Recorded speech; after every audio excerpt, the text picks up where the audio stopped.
जय हिंद दोस्तों। हम देखते हैं ब्लड रिलेशन वाले क्वेश्चंस को किस प्रकार से हल करें। इसमें आपको ब्लड रिलेशन से किस प्रकार से सवाल हल करने हैं वो बताऊंगा, और यदि वीडियो के कमेंट बॉक्स में आप लिख सकते हो यदि आपको इस प्रकार की वीडियो चाहिए तो, क्योंकि उसके मैं क्वेश्चंस अलग से करवाऊंगा। पहले मेनली कि कैसे क्या हल करना है वो हम देखते हैं। यदि ध्यान रखें, पहले एक याद रखना है ट्रिक कि यदि पुरुष की बात हो तो प्लस, पुरुष की बात होगी तो वहां पर आपको क्या लगाना है प्लस, और जहां महिला की बात होगी जैसे वहां पर क्या लगाना है आपको माइनस। ये दोनों चीजें आपको पहले दिमाग में रखनी है। फिर जहां पुरुष की बात हो रही है वहां प्लस, जहां पिताजी की बात हो तो प्लस, जहां पर पुरुष लिंग में कोई भी हो वहां पर क्या आएगा प्लस, और जहां महिला की बात होगी वहां पर माइनस। उसके बाद याद रखना आपको पीढ़ी। पीढ़ी कैसे याद रखेंगे ध्यान से देखिए इसको हल करने का तरीका। जैसे यदि कोई लड़का है उसके पिताजी है तो पिताजी यहां पर आएंगे। पिताजी कहां बिठाने आपको, उससे ऊपर वाली पीढ़ी, तो ऊपर अपन बोलते हैं ना अपने ऊपर वाली पीढ़ी, पहले वाली पीढ़ी, तो आपको ऊपर लिखना है। कोई भी नीचे नहीं लिखेगा, साइड में नहीं लिखेगा, तब आपको ये हल करने में आसानी हो जाएगी। उसके बाद यदि बोले उस लड़के के दादाजी तो उसको और ऊपर लिखना है, मतलब दादाजी कहाँ आएंगे और ऊपर। ऐसे बोले कि पिता के पिता तो पिता, तो इस लड़के के पिता तो वो भी क्या होते हैं दादाजी। उसके बाद यदि पुत्र की बात हो, किसकी बात हो पुत्र की, तो पुत्र कहाँ आएगा वो नीचे वाली पीढ़ी में। यदि पोते की बात हो तो पोत्र की बात हो या पोते की बात हो तो वो कहां पर आएगा उससे नीचे वाली पीढ़ी। ये चीज आपको सीक्वेंस याद रखना है। दूसरी याद रखना है आपको कि यदि आपकी पीढ़ी जनरेशन की बात हो रही, जैसे लड़का है उस लड़के की बहन की बात हो रही, तो बहन को हमेशा उसकी ही पीढ़ी में लिखा जाना चाहिए। यदि उसके भाई की बात हो रही तो भाई की भी उसी पीढ़ी में लिखे जाने की बात।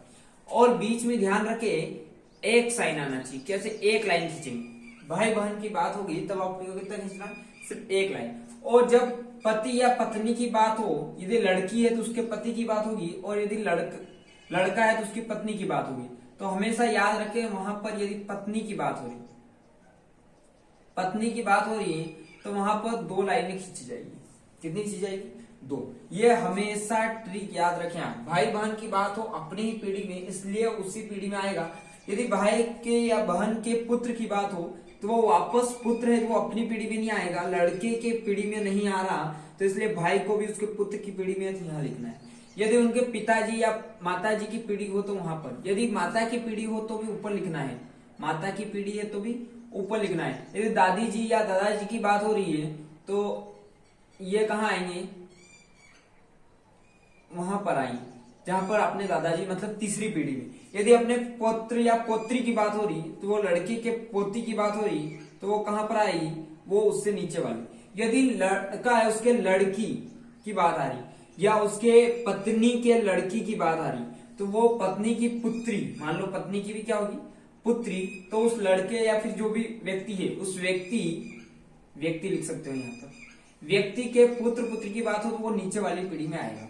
ये विशेष कर ध्यान रखें।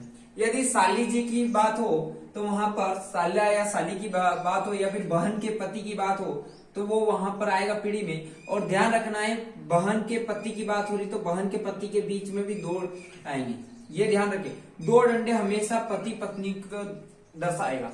और जब बात हो कि पुत्र की बात हो तो एक लाइन में अपन दर्शाएंगे। यदि बहन या भाई की बात हो, यदि पत्नी के भाई की बात हो तो भी हमेशा पत्नी के भाई या बहन की बात हो रही तो एक ही लाइन खींचेंगे। ध्यान समझे, बहन के पति की बात हो या भाई की पत्नी की बात हो तो हमेशा हम दो डंडे खींचेंगे। कितने खींचेंगे, दो। लड़के या किसी व्यक्ति की पत्नी की बात हो तो हम कितने डंडे खींचेंगे, दो। पर यदि किसी पत्नी के भाई की बात हो रही यानी उसके भाई को दर्शा रहा है तो पत्नी के भाई तो एक ही डंडा खींचेंगे, क्योंकि ये दो भाई बहन होंगे। यदि साली जी है तो वो अपनी पत्नी के क्या होगा, बहन होगी, पत्नी की बहन होगी, या साला जी है तो पत्नी के भाई होंगे, तो इसलिए इस दर्शाने के लिए एक डंडा खींचेंगे यहाँ पे।